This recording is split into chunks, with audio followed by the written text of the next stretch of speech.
नमस्ते, हाय, हेलो, कैसे हैं आप सब। चलिए कहानी शुरू करते हैं। जहाँ मीनाक्षी और राघव की माँ और पिता दोनों ही एक दूसरे से बात करने के लिए एक कमरे में जाते हैं। जो कि पहले मीनाक्षी के पिता थोड़े शर्माते हुए कमरे में जाते हैं। उसके बाद उसकी माँ आती है और वो कहते हैं अपनी पत्नी से कि क्या तुम मुझसे नाराज़ हो? क्या तुम्हें ऐसा लगता है कि मैंने किसी को तुम्हारे अलावा मतलब प्रपोज़ किया या कुछ? जिस पर वो कहती है मैंने ये सब नहीं कहा है। पता है हमारे बेटे ने ऐसा किया। हाँ, मैंने सुना हमारी बेटी के मुंह से। तुम्हारा बेटा लेकिन बहुत बदमाश हो गया। अच्छा, मेरा बेटा बदमाश हो गया? मतलब कुछ अच्छा करे तो आपका बेटा, बदमाशी करे तो मेरा बेटा। नहीं नहीं, मैं बस कह रहा था कि लेकिन मुझे अच्छा लगा। क्या? जिस पर वैष्णवी कहती है मुझे अच्छा लगा जब आपने मेरी इतनी फ़िक्र की। मुझे अच्छा लगा जब आपने मुझे गले लगाया और अपने प्यार का इजहार किया। मुझे कॉलेज टाइम याद आ गया। मुझे यकीन ही नहीं हो रहा कि यह आपने किया। मुझे याद है जब आप कॉलेज में मेरे आगे पीछे घूमा करते थे। फिर बच्चे होने के बाद आप जिम्मेदारियों में उलझ गए। आपके पास मेरे लिए वक्त ही नहीं था। हम ठीक से शांति से बैठकर बात भी नहीं कर पाते थे। वो दोनों ये बातें कर रहे होते हैं कि उनके बच्चे भी बाहर से ये बातें सुनते हैं। वो कहती है कि जब हमारे बच्चे हुए तो आप इतनी जिम्मेदारियों में उलझ गए कि आपके पास वक्त नहीं था। बच्चे भी शिकायत करते थे, कहते थे कि पापा क्यों नहीं हैं। मैं उन्हें समझाती थी और ख़ुद को भी कि आप जल्दी आ जाओगे, पर मैं जानती थी कि आप नहीं आ पाओगे। आप हमारे लिए कमाने में व्यस्त हो। आपको पैसे कमाने थे ताकि आप हम सबका खर्चा उठा सकें, हम सबके सारे शौक़ पूरे कर सकें। पर फिर भी तुम अपने शौक़ को पूरा नहीं करती थी। मुझे पता नहीं है क्या? तुम हमेशा बच्चों के लिए सारे अच्छे अच्छे कपड़े, गहने सब खरीदती थी। हमारी बेटी के लिए कितने सारे गहने बना रखे हैं तुमने। हाँ, लेकिन ये सब तुमने इसलिए किया क्योंकि तुम हमारे बच्चों से बहुत प्यार करती हो। लेकिन मैं ये जानता था और मुझे इस बात का दुख भी होता था। मैं चाहता था कि तुम खुद के लिए भी जियो। हाँ, इसलिए आप बहाने से मेरे लिए कपड़े खरीद कर ले आते थे त्योहारों में, ये कहकर कि मुझे एक्स्ट्रा बोनस मिला है तो इसलिए मुझे पैसे मिले तो मैंने ख़रीद लिए। या फिर कहते थे कि बॉस ने गिफ्ट किया है, कहा परिवार के लिए लेकर जाओ। हाँ, तुम्हें पता था कि मैं झूठ कह रहा हूँ? हाँ, तो पता नहीं चलेगा क्या? आप झूठ कह रहे हो ये बात आपकी शक्ल पे दिखती थी, तुम्हें पता चल जाता था। हाँ, लेकिन मैं कुछ न कहती थी क्योंकि मुझे पता था कि आपको पता है कि मैं क्या कर रही हूँ और मुझे पता था कि तुम क्या कर रही हो। मैं जानता था, आपको भी पता था। हाँ, अपनी पत्नी को इतना तो जानता हूँ। मतलब हम दोनों ही जानते हैं एक दूसरे को, लेकिन एक दूसरे से छुपाते हैं। लेकिन अच्छा लगा जब आपने अपनी प्यार को सच से बयां किया। अगर तुम्हें ये पसंद है तो मैं और रोमांटिक हो सकता हूँ। वो ये कहते हुए अपनी वाइफ को गले लगाते हैं और अपनी पत्नी को बाहों में भरे कहते हैं, सुनो ना, बच्चों को ना घर पे छोड़ते हैं, आज मूवी देखने चलते हैं। क्या बात कर रहे हो? अभी क्या ये सब? अरे क्या मुसीबत है, शादी के 35 साल हो चुके हैं। अब क्या? अभी तो मज़े के समय है, बच्चे बड़े हो चुके हैं, करना क्या है? अपनी अपनी ज़िंदगी में अब हमें व्यस्त होना है। वो अपना देखेंगे, हम अपना देख लेंगे। अच्छा, अभी बच्चों की शादी करवानी है और भी बहुत कुछ देखना है। हाँ, लेकिन वो सब बच्चे देख लेंगे ना, हम ये सब में क्यों पढ़ने जाएं? आपको बच्चों की फ़िक्र नहीं है क्या? अरे उनकी फ़िक्र करके मैं क्या करूँगा? अब वो बड़े हो गए हैं, हमारी ज़िम्मेदारी होती है बड़े कर देना उनको। हमने उसे जन्म दिया है, पाला पोसा बड़ा कर दिया, अब क्या चाहिए उनको? अच्छा, आप और कुछ नहीं चाहते? आप अपनी बहू, अपनी बेटी की विदाई नहीं करना चाहते? नहीं, मैं तो कतई नहीं चाहता हूँ कि मेरी बेटी की विदाई हो। बहू तक तो फिर भी ठीक है, बेटी की विदाई नहीं, मैं बेटी की विदाई नहीं करूँगा। ये कैसी बातें कर रहे हैं आप? देखो, मैं अपनी बेटी की तो विदाई नहीं करने वाला। मैं घर जमाई ले आऊँगा, अगर मेरी बेटी चाहती है तो शादी करना, लेकिन मैं अपनी बेटी को विदा नहीं करूँगा। ये कैसे बच्चों जैसी बातें कर रहे हैं? अरे बच्चों जैसी? तुम्हें पता है मैं बच्चों जैसी बातें कर रहा हूँ? जाओ जाके एक बार इंद्रानी के पापा से मिलो। क्या? किस? मुथु जी से? हाँ, जाके मिल के आओ, तुम्हें पता चलेगा मैं बच्चों जैसी बातें कर रहा हूँ कि वो। पता है उसने क्या कहा था मुझे आखिरी बार जब हम मिले थे एक बार? कहता है कि मैं अपने बेटे को लेकर जाऊँगा 1000 लड़कों के पास और उसे कहूँगा कि लड़कों का दिमाग पढ़ो, और वो हमारी बेटी की तस्वीर दिखा करके वो उनके दिमाग को पढ़वाएगा, ये जानने के लिए कि वो क्या सोच रहे हैं इंद्रानी के चेहरे को देखकर। और इससे क्या होगा? इससे ये समझ आएगा कि वो लोग इंद्रानी को जानने में इंटरेस्टेड हैं, या उनके बॉडी, इंद्रानी की शारीरिक गठन की वजह से उसे पसंद करते हैं, या फिर वो प्रॉपर्टी में इंटरेस्टेड हैं मुथु के। वो मतलब ऐसे लड़कों को जज करेंगे। अच्छा, तब तो हमारी बेटी के लिए भी उसे ही लेकर जाएंगे, ताकि वो जानकारी ले कि हमारी बेटी के लिए कौन लड़का अच्छा है।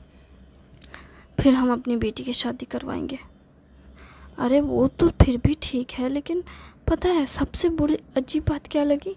मुथु कहते हैं खुद कि मैं तो ऐसे घर में शादी ना दूँ अपनी बेटी की जो मेरे घर आकर ना रहे। वो खुद नहीं चाहता तो मैं क्यों चाहूँ?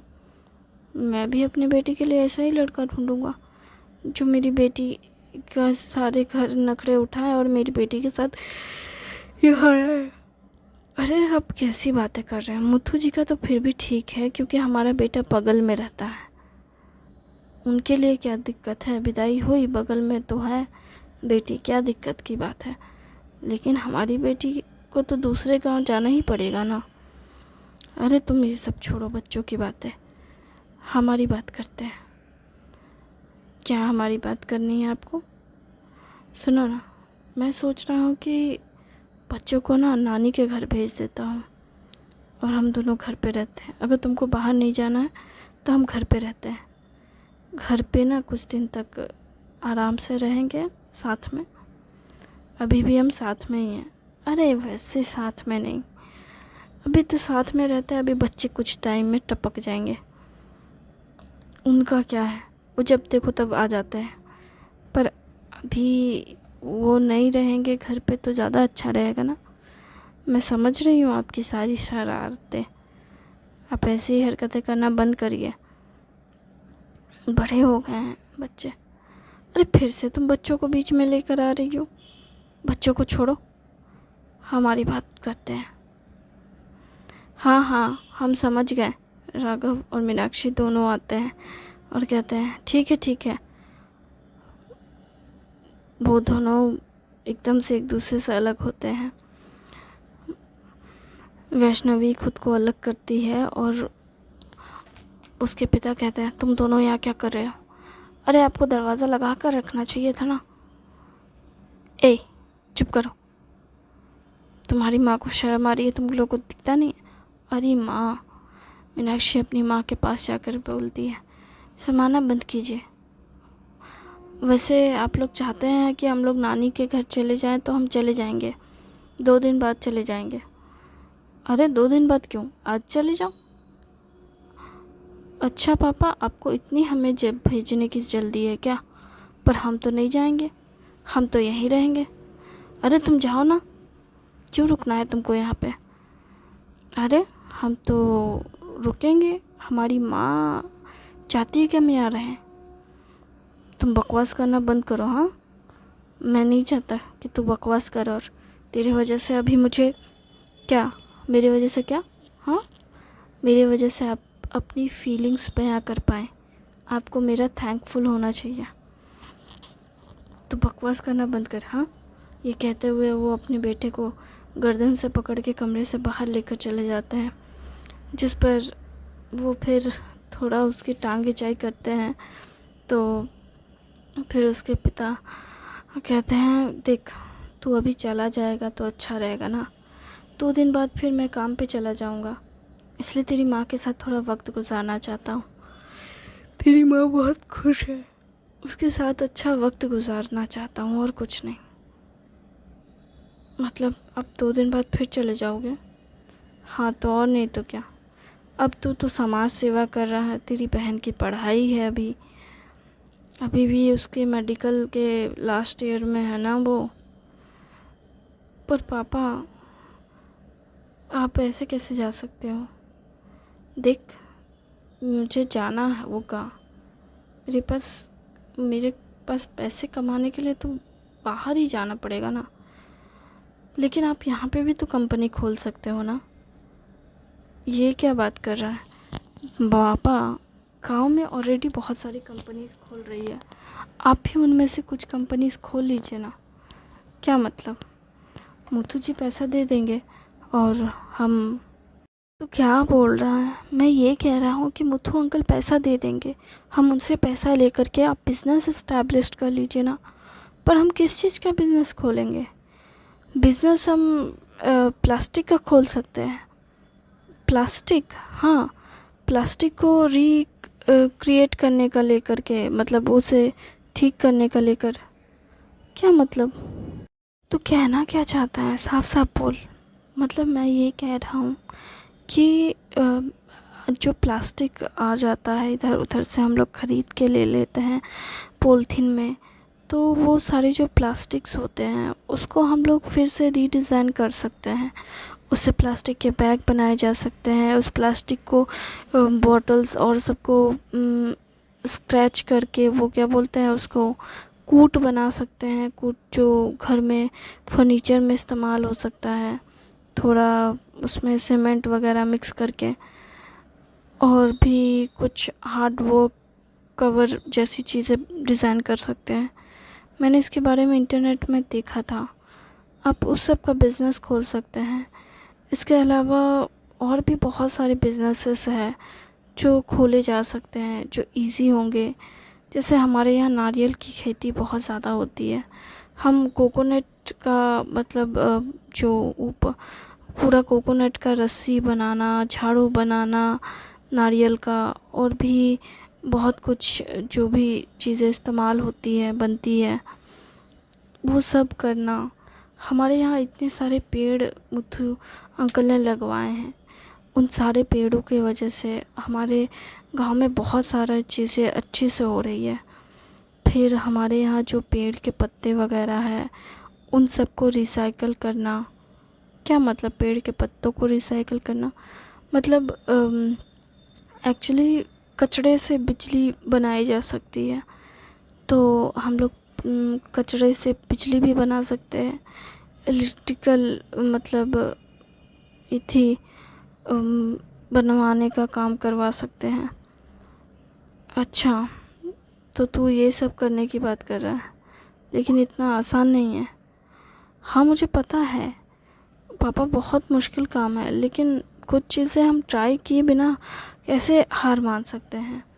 और इसलिए प्लास्टिक या कूड़ा जो भी हमारे यहाँ इकट्ठा हो रहा है, हमने कितनी सारी चेंजेस कर दी हैं गांव में। कचड़ों के लिए अलग अलग चीज़ें की हैं, लोगों ने हर चीज़ का इस्तेमाल करना भी शुरू कर दिया।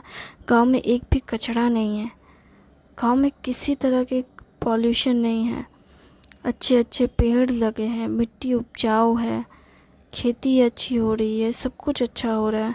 हम लोग चाहे तो हम लोग बहुत अच्छे से बिज़नेस ग्रो कर सकते हैं, और बड़ी इंडस्ट्री भी इस्टेब्लिश कर सकते हैं गांव में ही, और वो भी इको फ्रेंडली। जिस पर वो कहते हैं इतना आसान नहीं है बेटा। पर इतना मुश्किल भी नहीं है पिताजी। हम अगर ट्राई करेंगे तो हम सब कुछ कर सकते हैं। गांव में ऑलरेडी 2-3 बिजनेसेस चल रहे हैं, हम एक आध बिज़नेस और खोल सकते हैं। इससे गांव के लोग भी गांव में रह जाएंगे और बिज़नेस का बिज़नेस रहेगा। लेकिन हमें बिज़नेस के लिए बाहर के लोगों से कॉन्ट्रैक्ट करना पड़ेगा। गांव में ऐसे बिज़नेसेस का कोई मतलब नहीं। लेकिन हम गांव से बिज़नेस करेंगे तो उसमें प्रॉफिट ही प्रॉफिट है, लेकिन लॉस बहुत ज़्यादा नहीं होगा, क्योंकि ये गांव है। यहाँ पे ज़्यादा अच्छे रोड्स नहीं हैं। यहाँ पे लोग माल लेने कैसे आएंगे, सामान लेने के लिए? तो अगर हम ऑनलाइन सेल भी करते हैं तो भी हमें लोगों को प्रोडक्ट डिलीवर करने के लिए तो यहाँ तक, तो ठीक है, हम अपना खुद का शॉपिंग साइट बनाते हैं अपने गांव की सारी चीज़ों को बेचने के लिए। और साल में हमारे यहाँ मेला भी लगता है, जहाँ पूरे गांव वाले मिलके एक साथ खाना बनाते हैं, सभी लोग फेस्टिवल को एंजॉय करते हैं। हम लोग वहाँ के टाइम पे मार्केटिंग कर सकते हैं, हर चीज़ की मार्केटिंग कर सकते हैं, फल सब्ज़ी, कूड़ा कचरा सब कुछ, और अपने गांव को और बेहतर तरीके से रिप्रेजेंट कर सकते हैं। तुम्हें जो सब इतना आसान लग रहा है वो इतना आसान भी नहीं है बेटा। ये सब करना बहुत मुश्किल है, लेकिन मुश्किल चीज़ों को आसान बनाना ही हमारा काम है। हम मुश्किल चीज़ों को आसान तरीके से सॉल्व करेंगे तभी तो प्रॉब्लम का सॉल्यूशन मिलेगा ना। गांव में हॉस्पिटल हो गए, अच्छी एक शिक्षा व्यवस्था हो गई, ये सब कुछ अच्छे से हो रहा है। अब हमें और आगे डेवलपमेंट की ज़रूरत है। हम अगर चाहें तो हम कुछ भी कर सकते हैं, गांव को शहर के बराबर टक्कर दे सकते हैं। लेकिन हम इतने पैसे और इतना सब कुछ कैसे करेंगे? हम ऑनलाइन मार्केटिंग से लेकर के ऑनलाइन हर चीज़ करेंगे, और ऑनलाइन ऑफलाइन दोनों तरीक़े से बुक करेंगे, और साथ में अपने गांव को एक टूरिस्ट प्लेस की तरह इस्तेमाल करेंगे। लेकिन हमारे गांव में ऐसा भी क्या है जिसकी वजह से लोग आएँ? इस बारे में हमें बात करनी होगी मुथु जी से। लेकिन हम अपने गांव को साफ़ सुथरा और एक शांत वातावरण की वजह से लोगों को यहाँ पे बुला सकते हैं। शहर की भीड़ भाड़ और शोर शराबे से लोग परेशान होते हैं, हम यहाँ पे उन्हें कहेंगे कि वो यहाँ आ सकते हैं।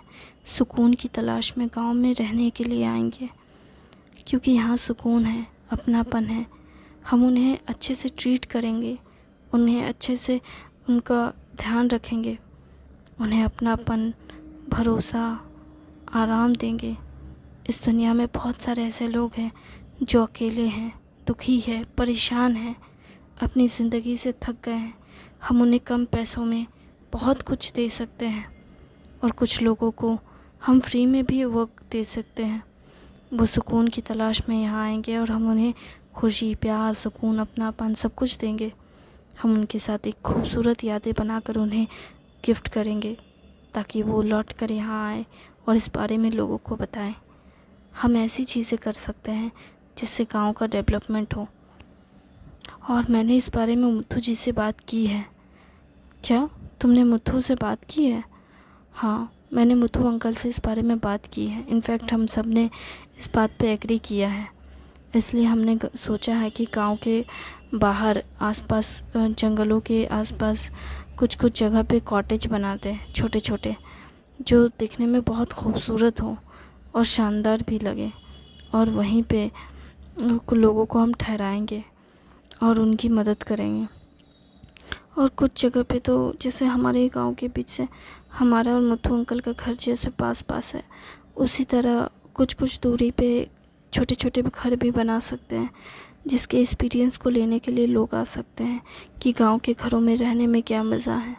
हम गांव के घर की तरह उस घर को डेकोरेट कर देंगे, ताकि वो दिखने में खूबसूरत भी लगे और अपनेपन का एहसास भी दिलाए।